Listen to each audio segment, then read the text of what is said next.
we do. We try to do this every other week throughout the summer and through the fall. And it's just a great idea to try to get more involved with your own backyard grilling and chilling and relaxing. And what we're going to show you is just a couple easy processes of how, with an hour's worth of prep work beforehand, that you can actually go through and have a really nice time and do some really nice food that is really simple, cost effective, and easy to do. And you won't be spending a ton of time in the kitchen or at the grill. You can spend more time with your guests. And we have a couple different things we do here, a couple courses and a drink course. Larry, the owner, he's going to go over the drink course, which is a Sunkiss that is promoting our Fagenza vodka. This Fagenza vodka he's going to tell you about, you cannot buy anywhere. Not many places have it, but the Wellwood does. And we do sell it by the bottle. We are allowed to sell bottles of liquor. So once we give it out, you get a couple samples of it, take a taste. We're going to start off with a spinach salad, and as soon as the rest of my entourage gets back here, we'll get going with that. But it's what we do. 2 weeks ago was our first run, and it went very well, and hopefully this one will go just as well or even better. And we are featuring swordfish for this evening. And that is Chef Jim Burnett. He's helping me out, taking control of this. Sure. And making sure I get it right. So when you see him whispering things to me, it's just because of, how about I think what this shows is just how easy it is to set up a line of drinks. We're setting up 10 drinks right here. It's going to take a matter of 2 minutes. If you have your fruit already cut up, your drinks already set up, your ice already ready to go, instead of running back and forth to the refrigerator, the freezer, and so forth. And this is your Sunkiss. So, half a cup of balsamic vinegar. Some fresh herbs. What I have here is I have fresh basil, fresh oregano, fresh thyme. That's something we keep in our garden. And that's something simple that anybody can do at their house. Anybody that has just, except for my wife, she cannot plant anything. There is no way. She does not have a great thumb whatsoever. But the key is I have a large garden back here that obviously I don't take care of because I'm no good with it either. If you have a planter box or something small you can hang off your deck or out of your window, you can really grow herbs. They really grow themselves. As long as they have water, they'll be fine on their own. So again, I have my fresh herbs in there, a little bit of fresh chopped garlic, a little bit of fresh chopped shallot. Normally I'd show you how to chop shallots and garlic, but I have people in the back that do it for me, so it makes my life a lot easier that way. Pepper, fresh ground pepper. That is true too. And a little fresh salt as well. And it's just a matter of whisking it and incorporating the ingredients. The reason you do this and you whisk it as much as you do is you're trying to aerate it. Oil does not mix with anything but oil. So what you have to do is incorporate air into it. And the more you mix it, the more it'll stay together. So basically, once that's said and done, what you have here on television is something like this. I went ahead and I made enough to make sure that you can all see it. And you'll see how it'll start. This is how it will start. It'll be still a little runny and a little dark. But once you incorporate air into that mixture, it will lighten up. And that is exactly what you will come up with. There's a nice balsamic vinaigrette that looks like this. It's nice and thick. It's got all your fresh herbs in it. And it goes very nice just with about anything. Spinach, mesclun mix, iceberg, romaine, anything like that, it goes very well with. So we're going to go ahead and we're going to mix up a bunch of salads. 11.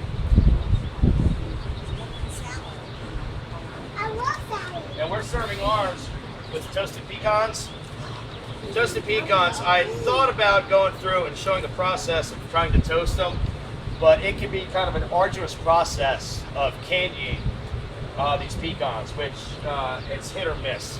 And if you're having people over and you're trying to do it that day, don't bother trying, because even I've done it numerous times in the past, and I've come across either hit or miss. You just buy them? Yes, you can, exactly. I just bought those just like that from around the corner store around the corner. So we're going to go ahead, we're just going to mix up a couple simple salads. She's running the show. She's his mascot. As you see, I do use my hands a lot, but yes, I do wear gloves as well. I only touch food with these. So if you see me mixing something, it's because I have these on and they are sanitary. And don't be shy with, using a good dressing or something like that. Set that to the side. These also go very well if you have people who like different types of cheeses, like a blue cheese or something like that, a gorgonzola. would go well with something like that you would top this with. It only takes a little bit of time to really knock these salads out that fast, as long as you have things set up ahead of time. Yeah, back in Pepper and onion is usually the easiest and most non-offensive way to do your skewers, Bob's, because everybody likes peppers and onions unless you have a severe allergy to them. Some people I know are very allergic to onions and or peppers. And these kabobs that we're using here, they are bamboo. It's just a bamboo skewer. The trick is you want to pre-marinate just the skewer themselves. You want to soak them in water for maybe an hour or two beforehand. What that does is helps to prevent them from burning. And another good trick that a lot of people do, which I like to do, is I will soak, if I'm using anything with like a Malibu rum or something like that, I will soak the skewer in Malibu. And so when that comes out, it starts steaming. You know, it actually steams into the meat itself. And so again, putting it together is just easy as 1, 2, 3. I think Chef Jim probably put 50 or 60 together in just a matter of minutes. You know, it's that simple. And there you are. There's even meats I like to do them with. You want to make sure you have a good hot pan. And that's the key. Fresh tomatoes. Our tomatoes are all, these are all coming out of New Jersey now. Fresh basil and olives. Kalamata olives. Again, this is something pretty simple and easy. If you haven't done beforehand, you're easy to go. A Provençal. That's the Kalamata olives. Our fresh tomatoes that are local. A little bit of garlic, of course, a little bit of shallot. My favorite, fresh herbs, the olive oil. This I add just a touch of butter to as well, just a touch. This is my first time using these burners out here, so they can get a little finicky as far as the breeze is concerned, whether they like to stay lit or not. They work great in an indoor application, but out here sometimes they get a little finicky. Not great now, but fortunately I have the other one. So we can roll one. Here we have the fresh herb, garlic, shallot. I like to finish mine with just some fresh lemon zest. I use a zester. It's specifically made to peel the rinds of different fruits. You can use that or what they call a microplane, or when you have your usual cheese grater that you have at your house, the one that's in your mom's kitchen in the far back corner that nobody's sure why you actually have it or what it does. But when you find the spot on that, that's what you use to be able to zest the different fruits. And this is why, because this is where all your flavor is in the zest, as compared to the juice, believe it or not. So we have our sword that's grilling up in our marinade. We have our Provençal topping working as well. And the next thing we're going to do is we're going to set up our pasta. We're doing orzo pasta. You know we're not grilling it. But one of the reasons why we brought up burners like this is because 90% of the grills you have today all have a side burner on. And so again, it's another different trick, another different technique that can be used to utilize that burner instead of it just sitting there and holding your beer or whatever else you may sit there and do. So we'll go ahead and we'll get our pasta going on in that. I've already pre-done our pasta a little bit, pre-blanched it. Just to make it go a little faster. I have just a little sip of water here. And our pasta, we're going to put a little of that in there and heat it up. Add a little fresh butter to it, and we'll be ready to roll. We like this. It's just simple and it's something different. You know, especially, you want to use something that's kind of fork or spoon friendly. When you have people over, the last thing you want is have a big little wingy noodle or something like that. You know, because, trying to use a fork, and maybe grandma's had, one or too many, whiskey sours or something, and she's trying to put it around the fork and she ends up wearing it. And it's never a good scene. So something like this tends to work out a lot better.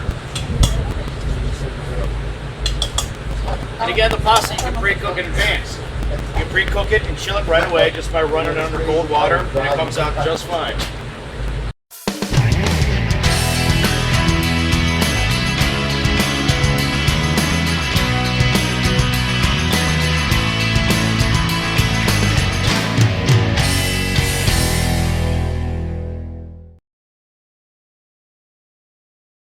berries with just a simple chantilly cream. Chantilly cream is basically a homemade whipped cream.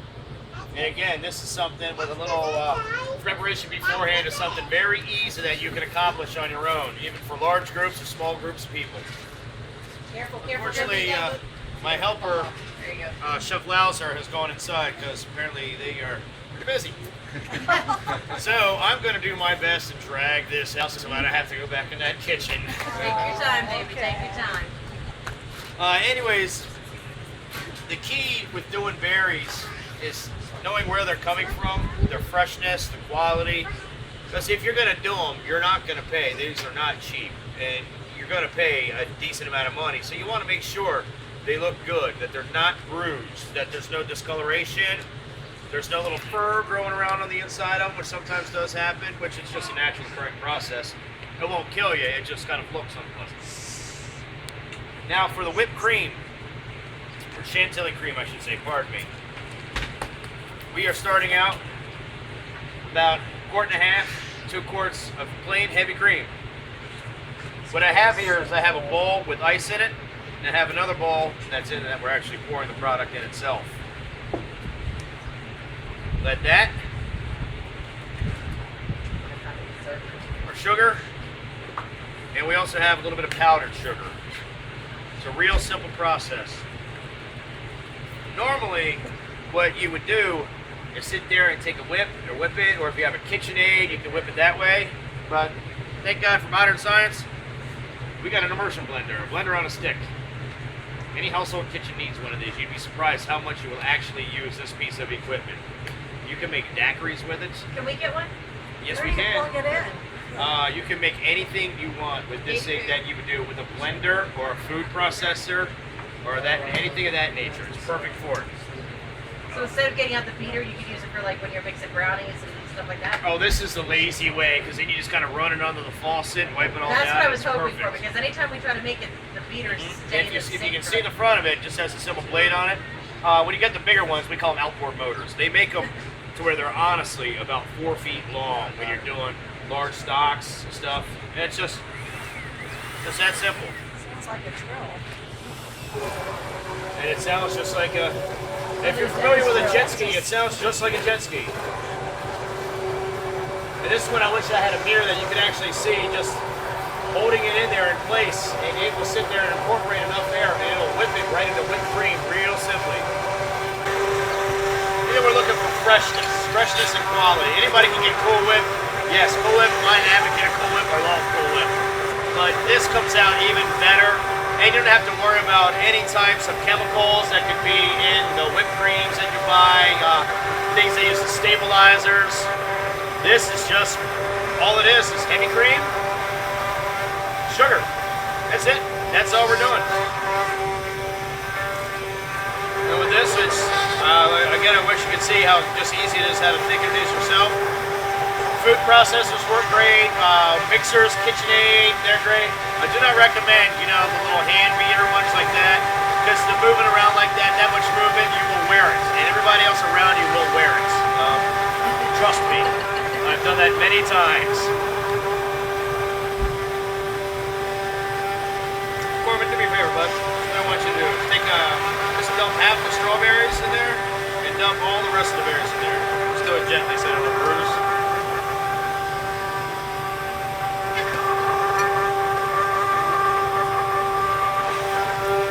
The reason I have this on ice is just because of the temperature outside, how warm it is. If not, this would never ever thicken at all. Berries, also the key is you want to wash them. You would definitely want to wash them.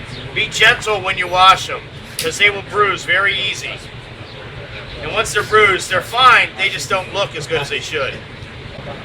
Blackberries have a tendency to fall apart, especially once you get them a little moist when you mix them with other ones.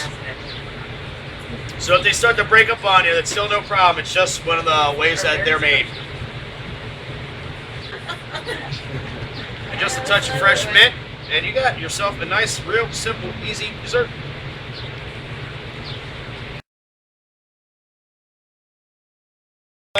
Did a nice balsamic dressing, which is something real easy anybody can do. Again, you'll hear me say that all the time.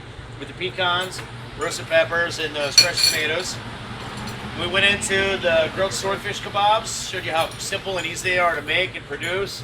The marinade is 1, 2, 3, and again, you can find most of the ingredients that we've used here today in everybody's refrigerator, maybe except for some of the fresh berries and the fresh the protein, the swordfish. But other than that, most people have all these items in their fridge already. And again, the final course with the berries and the fresh whipped cream, that's something, as long as you're not out here in this heat and humidity, you can whip that up pretty easily. But other than that, the Sunkiss with the Fagenza vodka, that's another excellent drink. It's something different. And you know, oh, Fagenza, what's that? And you can explain to people that this is what I got here and nobody else has this. Because nobody else around here does. And again, that's how we are on we're not on the curve of what's new. We are creating that curve on what's new in this area. And again, make sure to check us all out on Facebook and on Twitter and like us and check out all our upcoming events. We got a lot of neat things coming up. And again, I just want to thank everybody for coming out, and I really appreciate having you. Thank you again.